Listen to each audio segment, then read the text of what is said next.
take it out.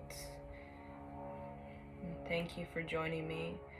You can take a nap, shavasana, and relax, integrate, and enjoy your beautiful day.